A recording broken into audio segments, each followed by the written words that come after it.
Andito na po tayo mga ka-GCTV sa labas ng simbahan ng Quiapo at dito po sa labas ang sindihan ng kandila kung tayo po'y manalangin o humiling. May iba't ibang kulay ng kandila po dito, no? Mayroon pong itim. Ang itim kadalasan ginagamit ito ng mga tao na kung saan sila po ay may galit sa kapwa nila, no? May mga nakasulat po dyan na Latin, no? May nakasulat na papel sa itim na kandila at yun po ibabasahin ng bumibili. So ang gamit po ng itim na kandila ay sa kaliwa po yan.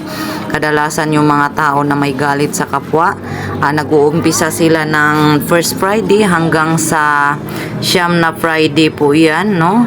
Ang kanilang kalaban ay kanilang sinisindihan ng kandila.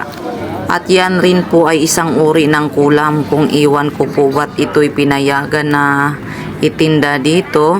Marami pong gumagawa dito mga ka-GCTV sa Quiapo. Ingat-ingat po tayo dahil dito marami pong gumagawa, no? 1.5 lang o 2,000 pwede na.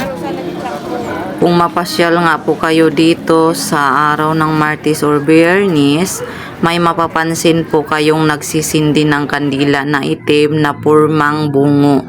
So sila po ay binabayaran lamang, may nagpapagawa po sa kanila. At may ilan pong nagpapatunay na aking mga nakakausap na sila po ay gumagamit talaga ng kandilang itim para sa kanilang mga kalaban. At ito po ay hindi magkaroon ng kagalingan, no? Hanggat ito po ay hindi makarating sa manggagamot, ito pong kulam ay hindi gagaling mga ka-GCTV. So kaya marami pong mga sakit na hindi po mapagaling-galing sa doktor dahil ito po talaga ay may karga sa kadiliman.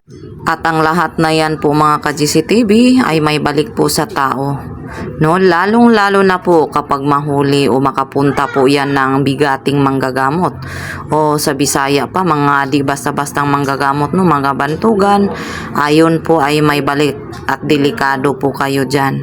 Baka buhay nyo pa po ang kapalit, kaya mas mainam pa na kung may galit man po tayo sa kapwa ay ito'y ipagkasa Diyos na lang po natin. Ang Diyos Ama at Ina na po ang bahalang gumanti para po sa atin. Mas maganda pa po na itong mga kandila katulad ng puti, ng green, ng pula, ng dilaw, ng purple ang ating gamitin para po sa ating kahilingan, lalong-lalo na sa negosyo po ay kulay green po.